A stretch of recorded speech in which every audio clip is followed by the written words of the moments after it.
पाठ कर रहे हैं। ये अध्याय का नाम है प्रकृति के गुण। कल हमने पढ़ा था किस प्रकार माता देवहूति प्रश्न पूछ रही हैं कि हे भगवान, इस माया में हम जब बद्ध होते हैं तो इससे क्या अलग होने की संभावना है। ऐसा लगता है कि शरीर आत्मा के ऊपर तो निर्भर है ही, लेकिन आत्मा भी शरीर के ऊपर निर्भर है। तो क्या आत्मा का प्रकृति से कोई पृथक अस्तित्व हो सकता है? क्या माया बंधन से जीवात्मा मुक्त हो सकती है? उसके उत्तर में भगवान कपिल मुनि बताते हैं किस प्रकार जीवात्मा को तीन चीजें करनी चाहिए। वर्णाश्रम धर्म का पालन करे, अपनी क्रिया स्वधर्म का पालन करे। दूसरा, भगवान की भक्तिमय सेवा में संलग्न हो। और तीसरा, दीर्घ काल तक कृष्ण कथा का श्रवण करे। तब इस प्रकार से अपनी भक्ति का अनुशीलन करेगा तो भक्ति में अग्रसर होगा, भवबंधन से मुक्त होगा। और भक्ति में प्रगाढ़ होने के लिए, भक्ति में पक्का होने के लिए भी चार वस्तुएं बता रहे हैं: ज्ञान, वैराग्य, तपस्या और योग। चारों से हम अपनी भक्ति को और प्रगाढ़ कर सकते हैं। उसी श्रृंखला में श्लोक संख्या 24 से आगे बढ़ेंगे। भोग भुक्त भोग परियक्ता दृष्ट दोष च नित्यशा निश नैश्वरस्य शुभम धत्ते स्वे महिम्नि स्वतिस्य च। गायत्री माता जी।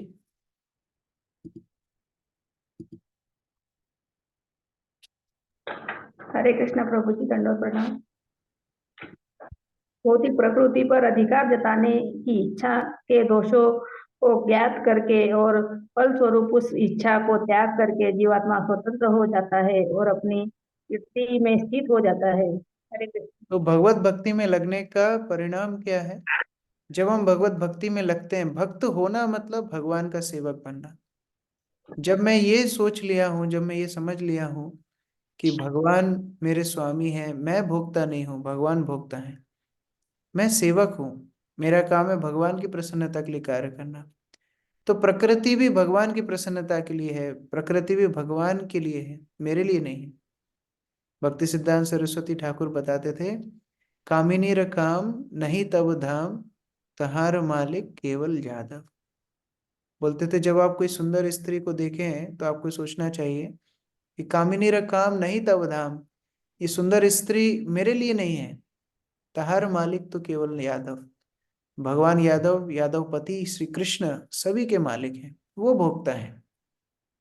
इसलिए श्रील प्रभुपाद ने जब पेरिस में विग्रहों की स्थापना की तो भक्तों ने पूछा कि प्रभुपाद, आपने विग्रहों के नाम दिए हैं, राधा गोविंद कहीं पर, कहीं मदन मोहन, कहीं गोपीनाथ, तो यहाँ के विग्रहों का नाम क्या होगा?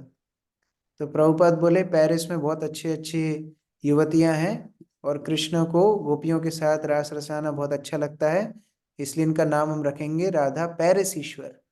ये पेरिस के ईश्वर है।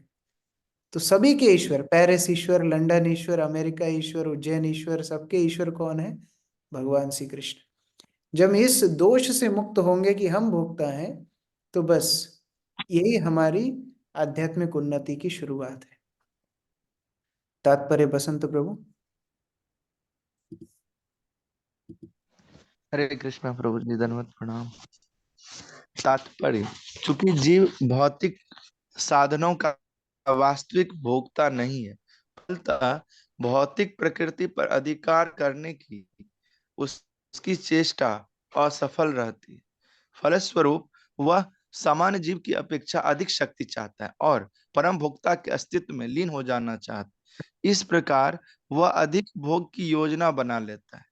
जब कोई सचमुच भक्ति योग में स्थित होता है तो वह उसकी स्वतंत्र स्थिति होती है। अल्पज्ञानी व्यक्ति श्री भगवान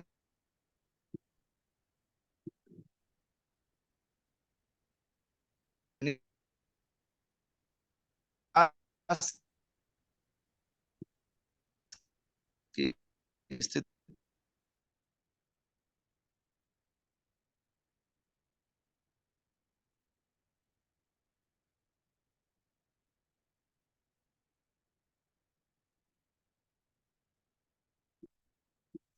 आध्यात्मिक जगत में उसे पूर्ण स्वतंत्रता रहती है। फलतः भौतिक प्रकृति के गुणों पर आश्रित रहने का प्रश्न ही नहीं उठता।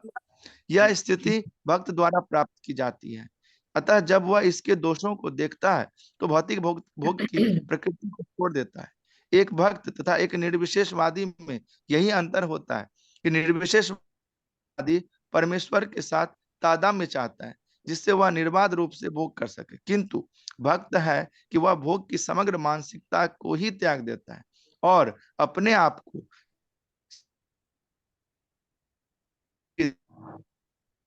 प्रेम आपका इंटरनेट ठीक नहीं है प्रभु। ओ सॉरी प्रभु जी। ठीक है, मैं आगे पढ़ रहा हूँ। यही इसकी स्वाभाविक महिमामय स्थिति है। इस समय वह ईश्वर पूर्ण स्वतंत्र होता है। परम ईश्वर या ईश्वर परमः तो कृष्ण है। जीव तो तभी ईश्वर रहता है जब वह भगवान की सेवा में निरत होता है। दूसरे शब्दों में, भगवान की प्रेम भक्ति से प्राप्त दिव्य आनंद की वास्तविक स्वतंत्रता है। तो जीवात्मा केवल भगवान को अगर प्रेम करना सीखे, केवल भगवान को सेवा करना सीखे, तो स्वतः ही उसको सारा भोग मिलेगा। लेकिन जब वो पृथक रूप से, स्वतंत्र रूप से भगवान को छोड़ करके भोक्ता बनना चाहता है, तो बंधन का कारण में फंस जाता है। लेकिन अगर भगवान के साथ रह करके सेवा करना चाहे, तो स्वभावतः भगवान जिस तरह ऐश्वर्य में रह रहे हैं वही ऐश्वर्य भक्त को भी मिलता है। तो इसलिए भक्त लोग सबसे चतुर होते हैं। उनको पता है केवल भगवान की सेवा करने से सब कुछ प्राप्त होता है। यथा हि अप्रतिबुद्धस्य प्रसावपो बहु अनर्थभृत् स एव प्रतिबुद्धस्य न वै मोहाय कल्पते। अक्रूर प्रभु। हरे कृष्ण कोई धन्यवाद प्रणाम। स्वप्न अवस्था में मनुष्य की चेतना प्राय ढकी रहती है और उसे अनेक अशुभ वस्तुएं दिखती है, किंतु उसके जगने पर तथा पूर्ण चेतन होने पर ऐसी अशुभ वस्तुएं उसे विभ्रमित नहीं कर सकती। हरे कृष्ण। उदाहरण से कपिल मुनि समझा रहे हैं कि मान लो कोई स्वप्न देख रहा हो और स्वप्न में उसने कोई बुरी वस्तु देखी हो, बुरी चीज देखी हो, तो जब वो जाग जाता है तो वह अपनी चेतना में आते ही अशुभ वस्तुओं से प्रभावित नहीं होता, क्योंकि जो उसको पता है कि ये स्वप्न था, ये वास्तविकता नहीं थी। उसी प्रकार ये भौतिक जगत में हमारी चेतना भ्रमवश अवस्था में क्यों है? क्योंकि हम इस सपने को वास्तविक मान रहे हैं। लेकिन जब वास्तविकता से हमारा परिचय हो जाएगा तो ये स्वप्न अवस्था हमको प्रभावित नहीं करेगी। तात्पर्य प्रफुल्ल प्रभु। हरे कृष्ण प्रभु धन्यवाद प्रणाम। स्वप्नावस्था में जब मनुष्य की चेतना प्रायः ढकी रहती है तो वह अनेक प्रतिकूल वस्तुएं देख सकता है, जिससे चिंता होने लगती है, किंतु जगने पर उसे स्वप्न में जो कुछ घटा हुआ रहता है उसका स्मरण रहता है, फिर भी वह विचलित नहीं होता। इसी प्रकार आत्म साक्षात्कार की स्थिति अथवा परमेश्वर के साथ अपने वास्तविक संबंध को समझने की स्थिति होने पर मनुष्य पूर्णतः संतुष्ट हो जाता है और भौतिक प्रकृति के तीनों गुण जो सभी उद्विग्नताओं की जड़ है उसे प्रभावित नहीं कर पाते। चेतना के कलमशग्रस्त होने पर मनुष्य प्रत्येक वस्तु को भोग्य समझता है, किंतु शुद्ध चेतना या कृष्ण भक्ति में वह यह देखता है कि जो भी वस्तु विद्यमान है वह परम भोक्ता के भोग के लिए है। स्वप्नावस्था तथा जागृत अवस्था में यही अंतर है। कलमशग्रस्त चेतना की तुलना स्वप्न चेतना से और कृष्ण चेतना की तुलना जीवन की जागृत चेतना अवस्था से की गई है। वस्तुतः जैसा कि भगवत गीता में बताया गया है, भगवान श्री कृष्ण ही एकमात्र परम भोक्ता है। जो कोई यह समझ सके कि भगवान श्री कृष्ण ही तीनों लोकों के स्वामी है, स्वामी और सबको सबके सखा है, वह शांत तथा स्वतंत्र माना जा सकता है। जब तक बद्धजीव यह ज्ञान प्राप्त नहीं हो जाता, वह प्रत्येक वस्तु का भोक्ता बनना चाहता है, वह परोपकारी बनना चाहता है और अपने समधर्मी मानवों के लिए अस्पताल तथा स्कूल खोलना चाहता है। यह सब मोह है, क्योंकि ऐसे भौतिक कार्यकलापों से वह किसी को लाभ नहीं पहुंचा सकता। यदि वह समधर्मियों को लाभ पहुंचाना चाहता है तो उसे अपनी सुप्त कृष्ण चेतना को जगाना चाहिए। कृष्ण चेतना युक्त स्थिति प्रतिबुद्ध प्रतिबुद्ध की स्थिति है। इसका अर्थ होता है शुद्ध चेतना। हरे कृष्ण प्रभु। तो अनेक अनेक बार ये देखा जाता है कि जीवात्मा क्योंकि इस स्वप्न को ही वास्तविकता लेता है, अब स्वप्न को कैसा अच्छा करना है उसके प्रयास में लगा है, तो इसको मोह नहीं बोलेंगे तो और क्या बोलेंगे। ये भौतिक संसार को अच्छा करने में लगा हुआ है, भौतिक संसार के संबंधों को अच्छा करने में लगा हुआ है। वास्तविक मदद किसी की करनी है तो स्वप्न से बाहर निकालना उसको आवश्यक है, ये वास्तविक मदद है। एवं विदित्य तत्वस्य प्रकृतिर्मयि मानसम युञ्जतो नापकुरुत आत्मरामस्य करहिचित। भूमिका माता जी पढ़िए। हरे कृष्ण प्रभु जी, दंडवत प्रणाम। प्रकृति का प्रभाव किसी प्रबुद्ध मनुष्य को हानि नहीं पहुंचा सकता, भले ही वह भौतिक कार्यकलापों में ही व्यस्त क्यों न रहता हो, क्योंकि वह परम सत्य की सच्चाई को जानता है और उसका मन भगवान में ही स्थिर रहता है। तो वास्तव में प्रकृति किसी भी उस जीवात्मा को किसी भी प्रकार की हानि पहुंचा ही नहीं सकती है जो भगवत भक्ति करे। जैसे मान लीजिए आप किसी बड़े आदमी के घर में जाएं और उसका सिक्योरिटी गार्ड हो, वो आपको रोकेगा। लेकिन अगर वो बड़ा आदमी स्वयं आपको बुलाए, आप उसके मित्र हो, उसके संबंधी हो, तो सिक्योरिटी गार्ड आपको कुछ नहीं करेगा। तो माया जो भगवान की शक्ति है, दुर्ग शक्ति, दुर्गा शक्ति, दुर्गा मतलब जो महल की रखवाली करे, किले की रखवाली, किला को दुर्ग बोलते हैं, और जो किले की रखवाली करे वो है दुर्गा। तो भगवान की माया शक्ति तो ये भगवान की आज्ञा से ही कार्य कर रही है। तो जो भगवत भक्ति में लगता है फिर उसको माया स्पर्श नहीं करती। अमित प्रभु पढ़िए। हरे कृष्ण प्रभु जी, दंडवत प्रणाम। तात्पर्य: भगवान श्री कपिल कहते हैं कि जिस भक्त को मन सदैव पूर्ण पुरुषोत्तम भगवान के चरण कमलों में स्थिर रहता है, मयि मानसम, वह आत्माराम या विदित तत्व कहलाता है। आत्माराम का अर्थ है जो अपने आप में आनंद उठाता है या जो आध्यात्मिक परिवेश में आनंद लेता है। भौतिक दृष्टि से आत्मा का अर्थ है शरीर या मन, किंतु यहाँ एक ऐसे व्यक्ति के लिए निर्दिष्ट है जिसका मन श्री भगवान के चरण कमलों में स्थिर रहता है। वह आत्माराम होता है, जिसका अर्थ है जो परमात्मा के प्रसंग में आध्यात्मिक कार्यकलापों में व्यस्त रहता है।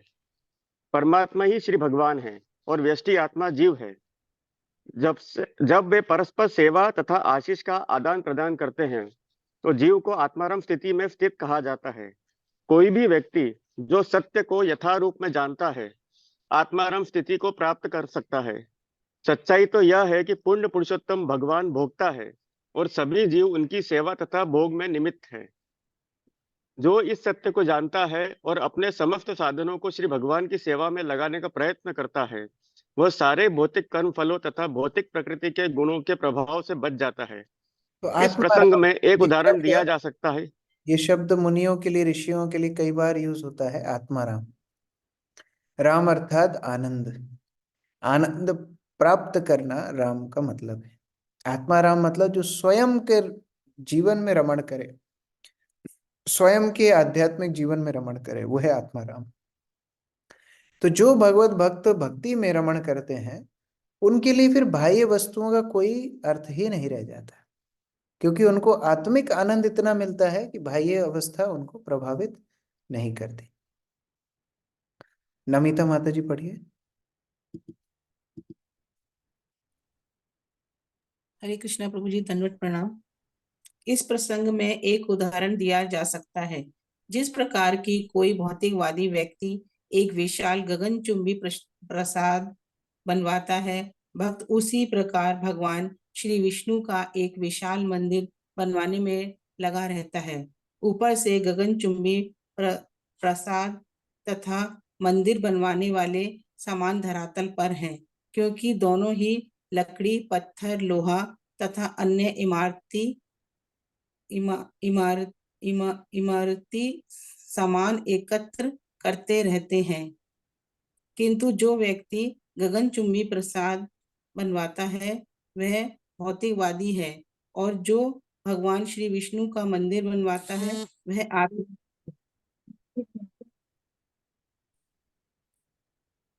भौतिकवादी व्यक्ति गगनचुंबी प्रसाद बनाकर अपने आप को शरीर के संबंध में तुष्ट करना चाहता है, किंतु भक्त मंदिर बनवाकर आत्माराम अर्थात श्री भगवान को प्रसन्न करना चाहता है।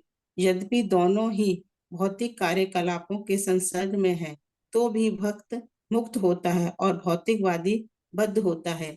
इसका कारण यह है कि मंदिर बनवाने वाला भक्त अपने मन को पूर्ण पुरुषोत्तम भगवान में स्थिर किए हुए है, किंतु गगनचुंबी प्रसाद बनवाने वाला अभक्त इंद्र तृप्ति में ही अपना मन रमाये रहता है। कोई कार्य करते हुए इस भौतिक जगत में भी यदि किसी का मन श्री भगवान के चरण कमलों में स्थिर रहता है तो वह बद्ध नहीं होगा। भौतिक योग में काम करने वाला मनुष्य भौतिक प्रकृति के प्रभाव से सदैव स्वतंत्र रहता है। श्री कृष्ण प्रभु जी।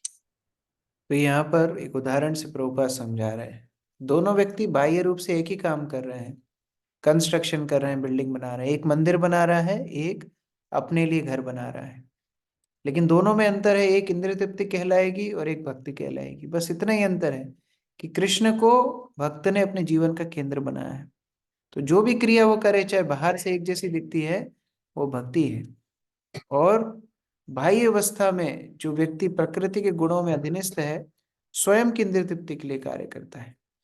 तो ये अंतर हमें हर क्रिया में समझना है। भागवत पढ़ने से यही हमारे अंदर मैच्योरिटी आनी चाहिए कि भागवत हमको सिखाती है कि चेतना कैसे शुद्ध करनी है। केवल क्रियाएं शुद्ध करना काफी नहीं है, क्रियाएं शुद्ध तो करनी ही है, उसके साथ चेतना भी शुद्ध करनी है। यदैवम् अध्यात्मरतः कालेन बहुजन्मना सर्वत्र जाग वैराग्य अब्रह्म भुवनः मुनि। गौरी शंकर प्रभु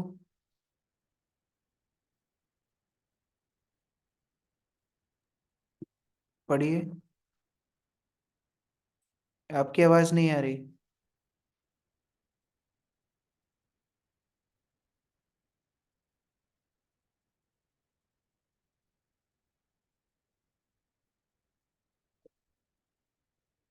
ओके, ठीक है, यामिनी माता जी आप पढ़िए। हरे कृष्ण प्रभु जी, धन्यवाद प्रणाम। मनुष्य जब इस तरह अनेकानेक वर्षों तथा अनेक जन्मों तक भक्ति एवं आत्म साक्षात्कार में लगा रहता है तो उससे किसी भी लोक में, यहाँ तक कि सर्वोच्च लोक ब्रह्मलोक में भी भोग से पूर्ण विरक्त हो जाती है और जिस उसमें चेतना पूर्णतः विकसित हो जाती है। तो भक्ति का लक्षण क्या है? भक्ति का लक्षण है व्यक्ति इतना आत्माराम आत्म संतुष्ट हो जाता है कि उसको फिर ब्रह्मलोक इत्यादि की भी आकांक्षा नहीं रहती, इतना संतुष्ट भक्त हो जाता है। लेकिन इस अवस्था में पहुंचने के लिए समय कितना लगता है? कई बार लोग पूछते हैं, प्रभु जी इतने साल से जप कर रहे हैं कुछ हो ही नहीं रहा है। यहाँ क्या बोल रहे हैं कपिल मुनि? अनेक अनेक वर्षों तथा अनेक जन्मों तक भक्ति करने के बाद, तो भक्ति ही इतने आसान भी नहीं है।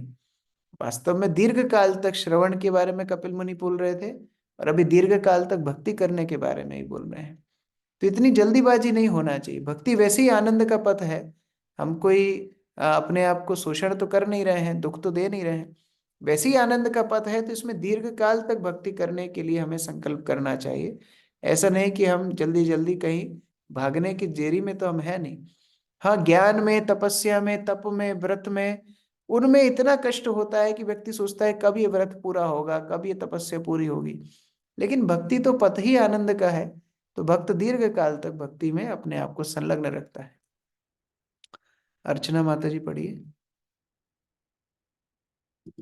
हरे कृष्ण प्रभु जी। पूर्ण पुरुषोत्तम भगवान की भक्ति में सेवा में लगा रहने वाला कोई भी व्यक्ति भक्त कहलाता है, किंतु शुद्ध भक्तों एवं मिश्रित भक्तों में अंतर है। मिश्रित भक्त आध्यात्मिक लाभ के लिए भक्ति करता है, जिससे वह सच्चिदानंद रूप श्री भगवान के दिव्य धाम में शाश्वत रूप से बना रहे। भौतिक अस्तित्व में जब भक्त पूर्णतया शुद्ध नहीं होता तो वह श्री भगवान से भौतिक लाभ की कामना करता है, जो भौतिक दुखों से छुटकारे के रूप में होता है, या फिर श्री भगवान और जीवात्मा के संबंध में ज्ञान की उन्नति चाहता है, या परमेश्वर के वास्तविक स्वरूप का ज्ञान प्राप्त करना चाहता है। जब मनुष्य इन स्थितियों से ऊपर उठ जाता है तो वह शुद्ध भक्त कहलाता है। तब वह श्री भगवान की सेवा किसी भौतिक लाभ हेतु या कि परमेश्वर को समझने हेतु नहीं करता। उसकी एकमात्र रुचि इसी में रहती है कि वह पूर्ण पुरुषोत्तम भगवान से प्रेम करे और स्वतः ही वह उन्हें प्रसन्न करने में लग जाता है। तो भक्त और शुद्ध भक्त में अंतर क्या है? भक्त जो भगवान की सेवा में लगा हुआ है, आगे कपिल मुनि बहुत तरह की भक्ति बताएंगे, 81 तरह की भक्ति बताएंगे। तो भक्त तो बहुत तरह के हैं, लेकिन शुद्ध भक्त कौन है? शुद्ध भक्त वो है जो भगवान से किसी भी प्रकार की भौतिक कामना नहीं करता, भगवान की केवल शुद्ध अनन्य सेवा में लगा रहता है। ऐसा भक्त को किसी चीज में रुचि नहीं होती। लेकिन हाँ, मिश्रित भक्त हो सकते हैं जो भगवान की भक्ति भी कर रहे हैं, साथ साथ में उनकी कुछ इच्छाएं भी रह जाती। आरती माता जी पढ़िए आगे। दंडवत प्रणाम प्रभु जी। शुद्ध भक्ति को सर्वोत्तम उदाहरण वृंदावन की गोपियां हैं। वे भगवान श्री कृष्ण को जानने में उतनी रुचि नहीं रखती जितनी कि उनसे प्रेम करने में। प्रेम का यह पद ही भक्ति की शुद्ध अवस्था है। जब तक मनुष्य भक्ति में सेवा की शुद्ध अवस्था तक ऊपर नहीं उठ जाता, उसमें उच्चतर भौतिक स्थिति प्राप्त करने की प्रवृत्ति बनी रहती है। मिश्रित भक्त की इच्छा रहती कि वह ब्रह्मलोक जैसे किसी उच्चतर लोकों में दीर्घ काल तक सुखी जीवन का आनंद प्राप्त करे। ये भौतिक इच्छाएं हैं, किंतु चूंकि मिश्रित भक्त श्री भगवान की सेवा में लगा रहता है, अतः अनेक जीवन तक भौतिक सुख भोगने के पश्चात अंत में उसमें कृष्ण भक्ति का विकास होता है। इस कृष्ण भावनामृत का लक्षण यह है कि वह किसी प्रकार के भौतिक उच्च जीवन में रुचि नहीं लेता, यहाँ तक कि वह ब्रह्मा जैसा पुरुष भी नहीं बनना चाहता। हरे कृष्ण। उदाहरण प्रभुपाद दे रहे हैं। एक बार नारद मुनि से भगवान बोलते हैं कि उनके सिर में बहुत दर्द हो रहा है। नारद मुनि बोलते हैं ठीक है, क्या उपचार है आप ही बताइए। तो भगवान बोलते हैं यदि कोई भक्त मुझे अपने चरणों की धूली दे दे तो मेरा सिर दर्द सही हो जाएगा। तो काफी जगह पर नारद मुनि जाते हैं, सब भक्त मना कर देते हैं, क्योंकि कोई भी अपने चरणों की धूल अगर देगा, भगवान अपने मस्तक पे लगाएंगे तो वो तो नरक में जाएगा। तो कोई भी देने के लिए तैयार नहीं था। फिर नारद मुनि गोपियों के पास गए, तो गोपियों ने जैसे ही सुना वैसे ही भर भर के धूल नारद मुनि को देने लगी। तो नारद मुनि बोलते तुमको पता है भगवान को तुम अपने चरणों की धूल दे रहे हो तो तुमको तो नरक में जाना पड़ेगा। तो गोपियां बोलते कोई बात नहीं, हम करोड़ों जन्म नरक में रहने के लिए तैयार हैं, लेकिन भगवान को यदि किसी प्रकार से आनंद मिले, यही हमारे जीवन का लक्ष्य है। तो नरक में जाने के लिए तैयार है भक्त, शुद्ध भक्त केवल भगवान की सेवा करने के लिए, लेकिन स्वयं के लिए कोई भी भौतिक आकांक्षा भक्त नहीं मानते।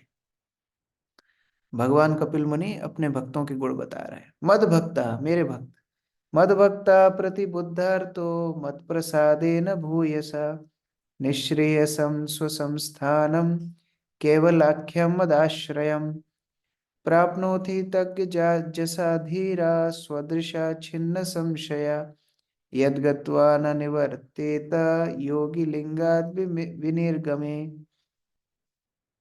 प्रमोदानंद प्रभु जी पढ़िए। हरे कृष्ण प्रभु, दंडवत प्रणाम प्रभु जी। मेरा भक्त मेरी असीम अहेतु की कृपा से वस्तुतः स्वरूप सिद्धि हो जाता है।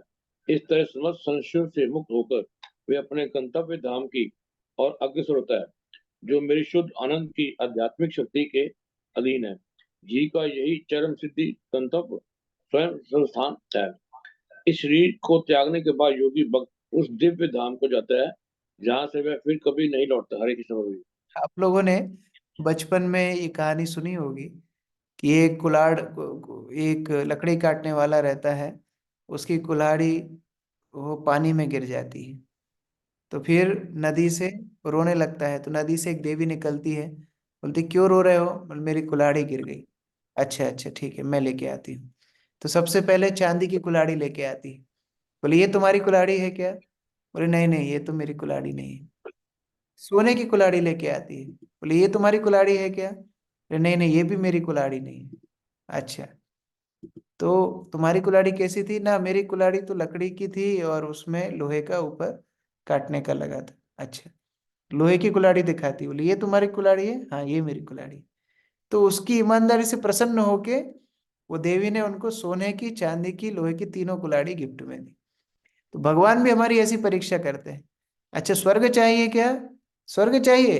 कोई अगर बोलेगा हाँ स्वर्ग चाहिए, ठीक है स्वर्ग चले जाओ। लेकिन शुद्ध भक्त क्या बोलेगा? नहीं स्वर्ग नहीं चाहिए, अपवर्ग मुक्ति नहीं चाहिए, ब्रह्मलोक नहीं चाहिए, कुछ भी नहीं चाहिए, केवल शुद्ध भक्ति चाहिए। तब भगवान बोलते ठीक है अब तुम मेरे भगवत धाम आ जाओ। तो ये शुद्ध भक्त की परीक्षा है। शुद्ध भक्त मतलब अनन्य भक्त, भगवान के अलावा और किसी वस्तु की आकांक्षा वो नहीं करता है। आयुष प्रभु पढ़िए। हरे कृष्ण प्रभु जी, दंडवत प्रणाम। तात्पर्य: वास्तविक आत्म साक्षात्कार का अर्थ है कि भगवान का शुद्ध भक्त बन जाना। भक्त के अस्तित्व का अर्थ होता है भक्ति योग का कार्य तथा भक्ति योग का विषय। अंततः श्री भगवान तथा जीवों को समझना ही आत्म साक्षात्कार है। व्यक्तिगत आत्मा को जानना और पूर्ण पुरुषोत्तम परमेश्वर तथा जीव के बीच होने वाले प्रेम पूर्ण आदान प्रदान को जानना वही वास्तविक आत्म साक्षात्कार है। इसे निर्विशेषवादी या अन्य आध्यात्मवादी प्राप्त नहीं कर सकते। वे भक्ति योग के विज्ञान को नहीं समझ सकते। श्री भगवान की असीम अहेतुकी कृपा से ही शुद्ध भक्त को भक्ति प्रकट होती है। श्री भगवान ने इसे यहाँ पर विशेष रूप से मत प्रसादेन मेरी विशेष कृपा से कहा है। श्रीमद् भगवद गीता में भी इसकी पुष्टि की गई है। जो प्रेम तथा श्रद्धा के साथ भक्ति में सेवा में लीन रहते हैं वे ही पूर्ण पुरुषोत्तम भगवान से आवश्यक बुद्धि प्राप्त करते हैं, जिससे वे क्रमशः प्रगति करते हुए श्री भगवान के नाम की ओर आगे बढ़ सकते हैं। निश्रेयस का अर्थ है परम गंतव्य कौन स्वसंस्था। ये कौन सा श्लोक है जो यहाँ प्रभुपाद बता रहे हैं? भगवत गीता में बताया गया है कि जो श्रद्धा के साथ भक्ति में लगे रहते हैं भगवान उनको आवश्यक बुद्धि देते हैं।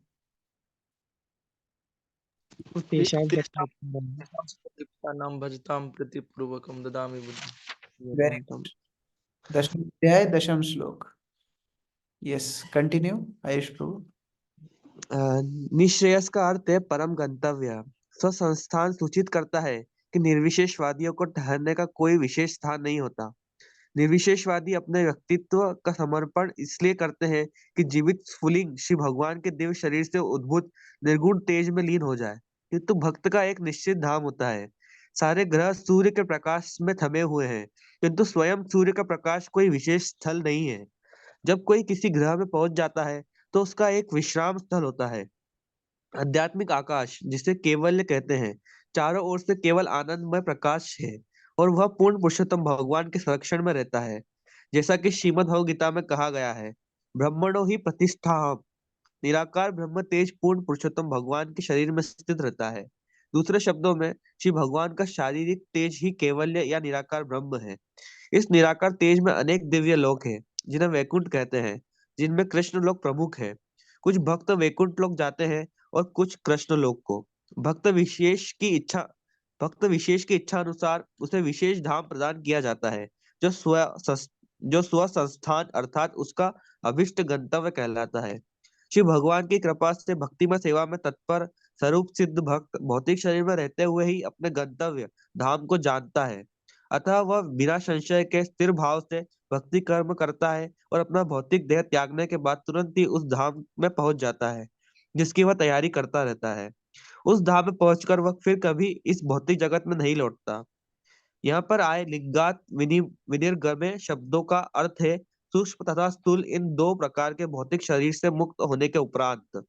सूक्ष्म शरीर मन बुद्धि अहंकार तथा दूषित चेतना से निर्मित रहता है और स्थूल शरीर पृथ्वी जल अग्नि वायु तथा आकाश इन 5 तत्वों से निर्मित रहता है। जब कोई दिव्य लोक को भेजा जाता है तो वह इस भौतिक जगत के दोनों प्रकार के स्थूल तथा सूक्ष्म शरीरों को त्याग देता है। वह अपने शुद्ध आध्यात्मिक शरीर के साथ दिव्य लोक में प्रवेश करता है और किसी एक दिव्य लोक में स्थिर हो जाता है। यद्यपि निर्विशेषवादी भी अपने सूक्ष्म तथा स्थूल देह त्याग कर दिव्य व्योम को जाते हैं, किंतु उन्हें दिव्य ग्रहों में नहीं रखा जाता। उन्हें अपनी इच्छा अनुसार श्री भगवान के दिव्य शरीर से उद्भूत आध्यात्मिक तेज में लीन होने दिया जाता है। स्वस्थानाम शब्द भी अत्यंत महत्वपूर्ण है क्योंकि जीव तैयारी करता रहता है अतः उसे उसका धाम मिलता है। निर्विशेषवादियों को निराकार ब्रह्म तेज प्रदान किया जाता है, किंतु जो वैकुंठ में श्री नारायण के रूप में श्री भगवान के दिव्य रूप की संगति चाहते हैं या कृष्ण लोक में भगवान श्री कृष्ण की संगति चाहते हैं वे उन धामों को जाते हैं जहाँ से वे कभी वापस नहीं लौटते। हरे कृष्ण। ऐसी जगह जाना है जहां से कभी वापस लौट के ना आना पड़े, वो है भगवत धाम। भगवान का धाम हमारा शाश्वत घर है। वहां पर ना कोई भौतिक शरीर है, कोई सूक्ष्म शरीर नहीं, कोई स्थूल शरीर नहीं। आध्यात्मिक शरीर में जीवात्मा भगवान की सेवा में संलग्न होता है। यदा न योगोपश्चित सुचेतो माया सुसिद्धस्य विसज्जतेऽंगा अनन्यहेतेषु अथ मे गति स्यात् आत्यांतिकी यत्र न मृत्युहासा। हरिप्रिया माता जी पढ़िए। हरे कृष्ण प्रभु जी, धन्यवाद प्रणाम। जब सिद्ध योगी का ध्यान योग शक्ति की गौण वस्तुओं की ओर जो बहिरंगा शक्ति के प्राकट्य है आकृष्ट नहीं होता, तब मेरी और उसकी प्रगति असीमित होती है और इस तरह उससे मृत्यु कभी भी परास्त नहीं कर सकती। हरे कृष्ण। तो कई बार भक्त लोग प्रश्न पूछते हैं कि हमारी आध्यात्मिक उन्नति हो रही है कि नहीं, कैसे पता पड़ेगा। यह श्लोक उसका उत्तर है कि जब हमारा आकर्षण भगवान की बहिरंगा शक्ति से कम हो, धीरे धीरे घटता जाए, इसका मतलब हम भगवान की ओर अग्रसर हो रहे हैं और मृत्यु के समय हम दोबारा से ये भौतिक संसार में बंधित नहीं होंगे। ये श्लोक उसी के ऊपर आधारित है। आरती माता जी, आरती सोमानी माता जी, पढ़िए। हरे कृष्ण प्रभु, दंडवत प्रणाम। सामान्यतः योगी जन योगी शक्ति की गौण वस्तुओं के प्रति आकृष्ट होते हैं क्योंकि वे लघुतर से लघुतम और दीर्घ से दीर्घतम हो सकते हैं। जो भी चाहे प्राप्त कर सकते हैं, योग की सृष्टि करने की शक्ति से संपन्न होते हैं या किसी को अपने अधीन कर सकते हैं। जिन योगियों को भक्ति के फल की अपूर्ण जानकारी होती है, वे ही इन शक्तियों के प्रति आकृष्ट होते हैं। किंतु ये सारी शक्तियां भौतिक होती हैं। आध्यात्मिक उन्नति से इनका कोई सरोकार नहीं रहता। जिस प्रकार भौतिक शक्ति से अन्य भौतिक शक्तियां उत्पन्न होती हैं, उसी प्रकार योग शक्ति भी भौतिक होती है। सिद्ध योगी का मन किसी भी भौतिक शक्ति से आकृष्ट नहीं होता है। वह तो एकमात्र परमेश्वर की अमृषित भक्ति से आकृष्ट होता है। भक्त के लिए ब्रह्म तेज में लीन होना नारकी है और उससे योग शक्ति स्वतः प्राप्त हो जाती है। स्वर्ग लोक जाने को भक्त केवल माया जाल मानता है। भक्त का ध्यान केवल भगवान की प्रेमा भक्ति में केंद्रित होता है, अतः मृत्यु की शक्ति उस पर कोई प्रभाव नहीं डालती। ऐसी भक्तिमयी स्थिति में सिद्ध योगी को अमर ज्ञान तथा आनंद पद का प्राप्त हो सकता है। इस प्रकार श्रीमद् भागवत के तृतीय स्कंद के अंतर्गत प्रकृति का ज्ञान नामक 27वें अध्याय का भक्ति वेदांत तात्पर्य पूर्ण हुआ। दंडवत प्रणाम। हरे कृष्ण। प्रभुपाद की जय, ग्रंथ श्रीमद् भागवतम की जय। तो यहाँ पर से अभी कपिल मुनि भक्ति के विषय में बताएंगे। आगे के कुछ अध्यायों में केवल भक्ति के विषय में ही चर्चा होगी। हरे कृष्ण। तो आज और मैं प्रश्न नहीं ले पाऊंगा, आज भी आपको लिख के रखना पड़ेगा। आज भी मुझे जाना है मंदिर में। आज से जीपीसी कॉलेज का सेशन शुरू हो रहा है। मैं फिर कल प्रश्न लूंगा। हरे कृष्ण। श्री प्रभुपाद की जय।